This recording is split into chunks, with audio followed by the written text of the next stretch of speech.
and both legs on the horse's ribs. A decontraction is to get the horse round. You'll see when a horse escapes the influence of the reins. Most horses put their heads up and back. They escape the influence of the reins. The rider's hands, just like this horse does. He puts his head up and back, and he will, if I keep the contact and I follow him up and back and not let him slow down, he is forced, and that's where you get that lateral walk, is from these low hands pulling the horse's mouth, sawing the horse's mouth, that lateral walk.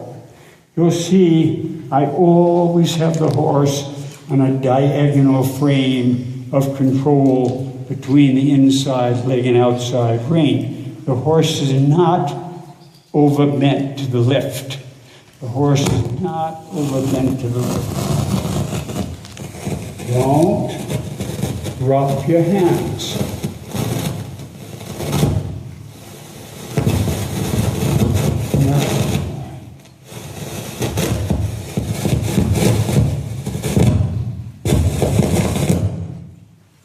There we go.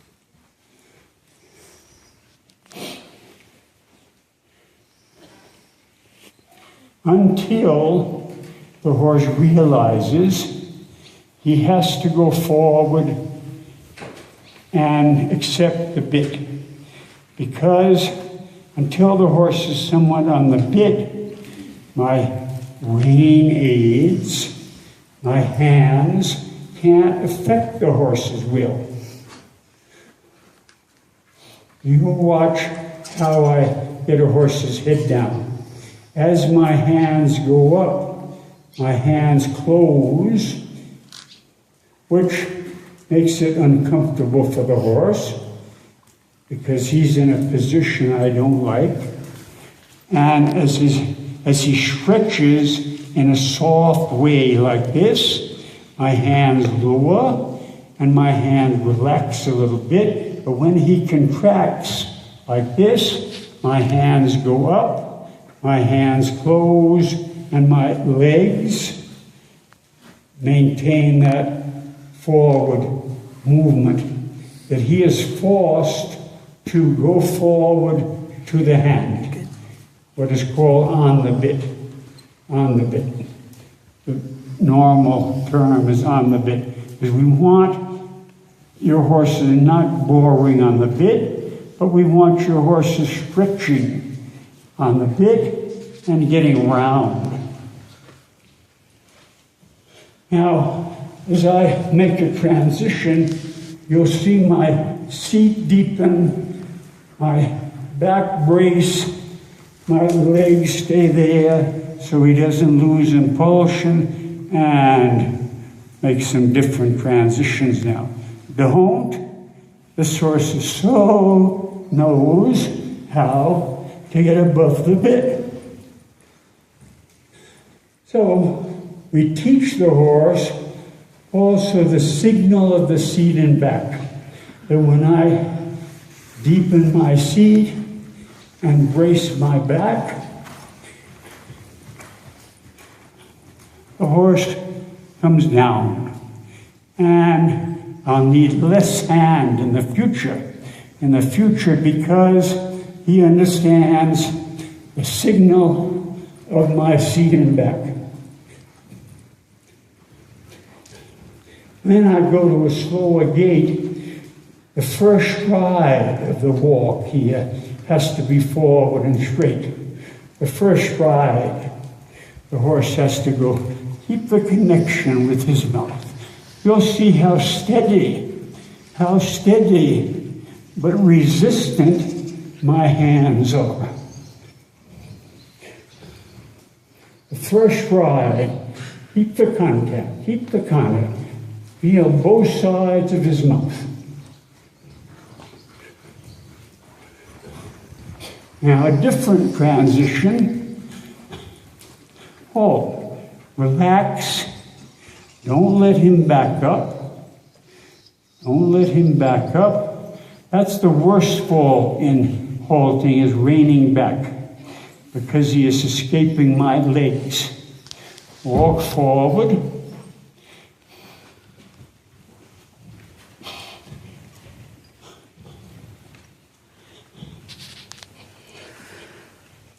There's a great effect. Tactful. He's sensitive. He's hot. This horse is hot. So I have to be very soft with my legs. If he backs up, walk forward. Don't let the horse back up. Keep the contact.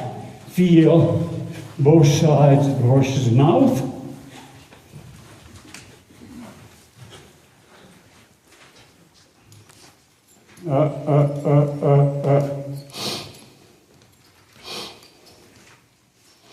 As I go forward, I close my fingers a little bit, but the horse stays round in my hand. Now let's get this horse turning, because he's quite heavy in his shoulders. You'll see my inside hand opens, gives direction, and I teach him to turn on the outside rein. The base of the neck, which is the horse's wither, 2/3 up to the horse's head, is quite straight and stiff.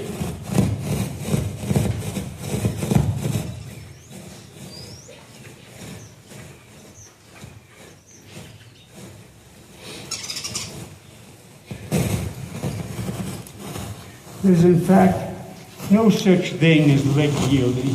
Leg yielding is a rather recent, keep the contact here, recent expression, but it's the first lesson of haunches in, or travers, or haunches out, renvers, or half-pass. You know, it's the first lesson of the horse in his hind quarter, that we mobilize his hind quarter. This is great preparation for counter-canter or flying change, to get some control of his hind quarter. Good contact. Don't be afraid to close your fingers. This is a little leg yielding half-pass. This horse has had good work. The contact, the contact. That's it. That the horse is wound up from behind. Once the horse understands the outside leg and is light to the outside leg, we can proceed to heel punches in, where the horse is looking straight ahead, bent and flexed in the direction of movement. This is better than leg yielding, because the horse is schooled and is looking in the direction of movement. The horse is looking to the right, and I put the hind quarter to the right. Contact, people, is definite. It is steady. Just put that people in right.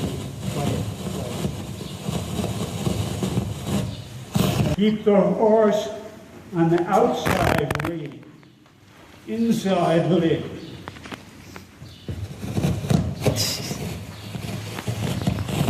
This horse was a very difficult canter, and that is a 4-beat canter. It's just difficult by his nature, that 4-beat canter. So I have to when I feel that loss of rhythm, a little leg hand. Leg to keep the impulsion, and hand regulate the impulsion. He's got a difficult count.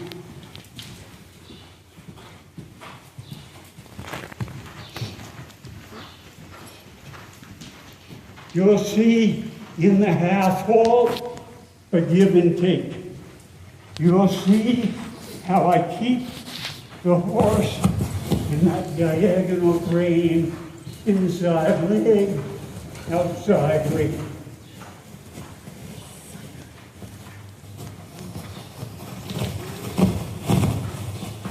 Constantly shorten my rhythm.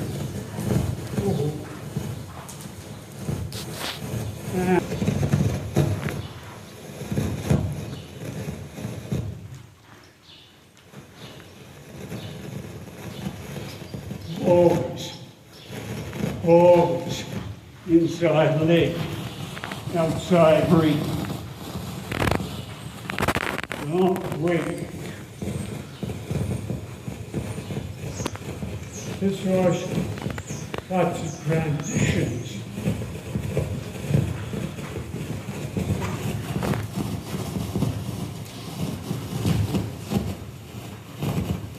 Especially walk,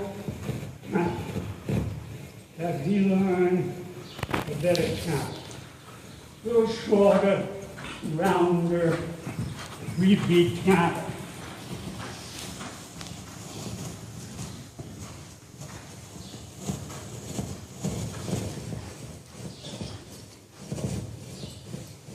Good.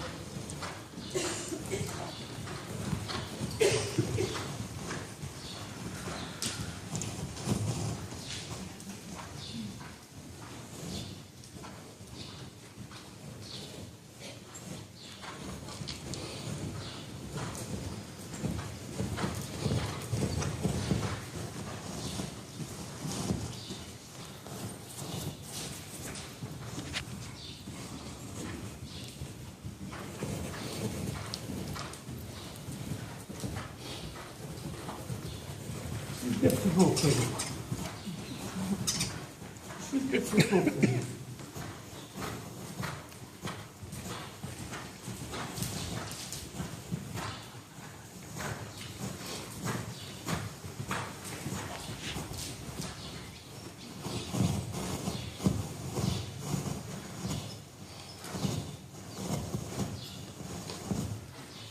Leg hand. Leg hand. Leg hand. Leg hand.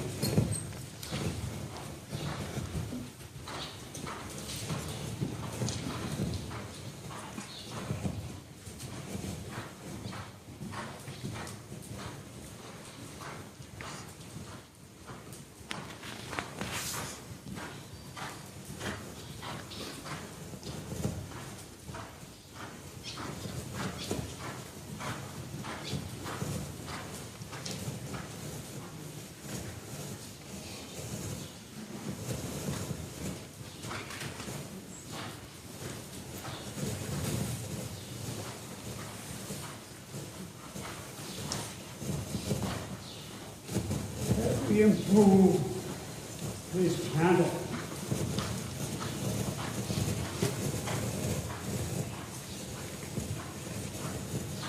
You'll see how supple my arm, supple my contact.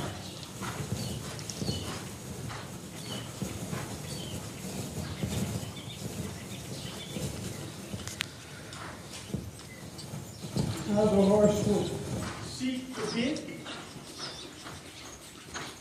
stretch away from my hand.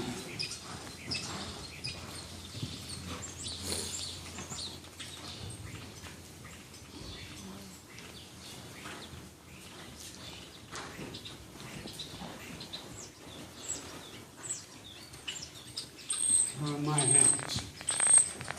Where are my hands? Very good hit. Very good.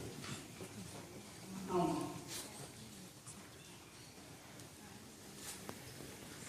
show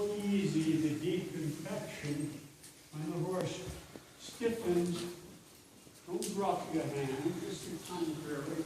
Raise your hands, move your fingers, and push the horse down. And the horse stretches, seats a bit, gives you your hands. Keep the horse always in between, no matter how short a time turn and jump off, for example, the horse is always between the inside leg, outside leg.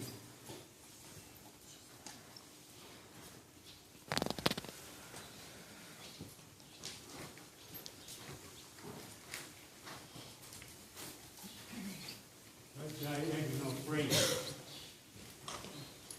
Most people bend the horse's neck too much. The horse's neck is very bendable. The horse's back is not bendable.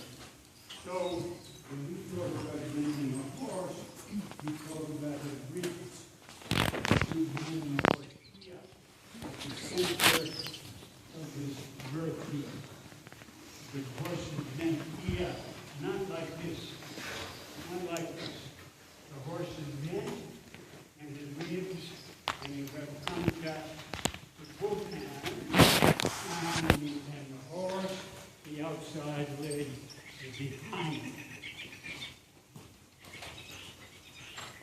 So I work this horse because I don't like teaching, I like riding.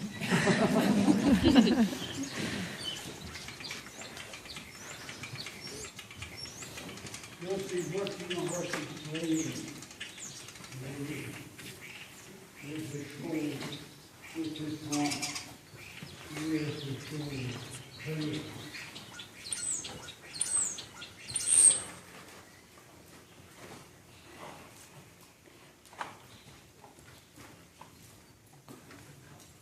Let the horse stretch. That's why my habit is I see an obstacle and I don't think sit up, I think go with the horse. Think of the horse, think of the horse's back. This isn't fashionable today. Unfortunately, they have been crushing the horse's back with a very heavy seat.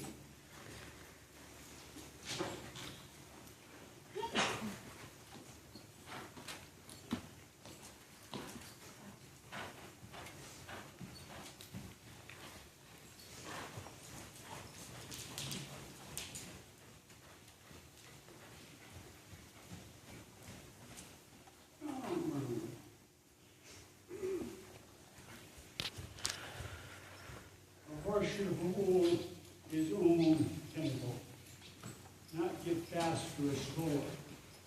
Once you set the tempo of your school horse, you don't get faster or slower.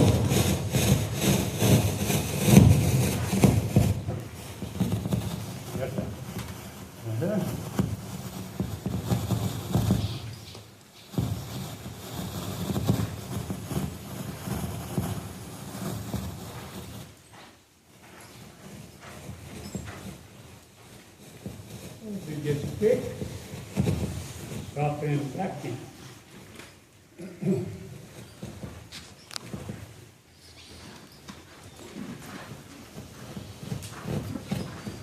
But the tempo doesn't change. That's it. The tempo, the quickness doesn't change.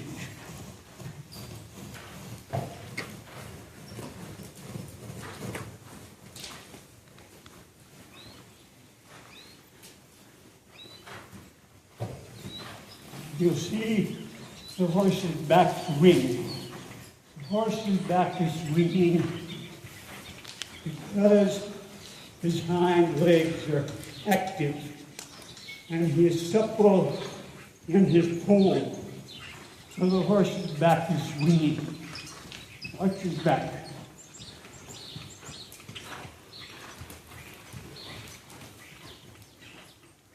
That's the half walk. Feet, back, legs there, hands. Feet, back, and he takes the half walk, relax, especially the hands. so the half wall comes through the horse's body.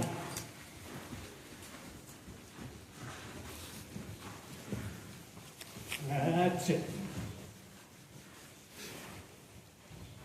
That's it.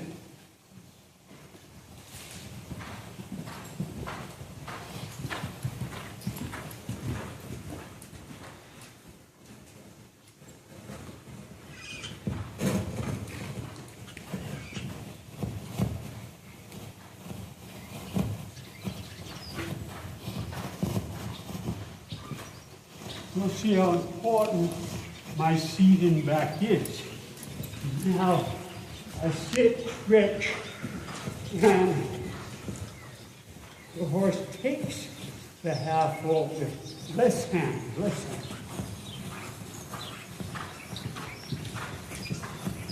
lengthen, shorten, don't fall behind. Don't fall behind. Legs tight. But this is very short. This is very short, but not down.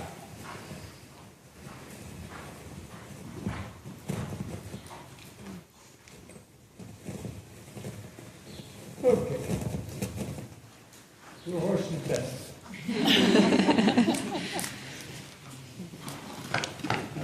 Nice.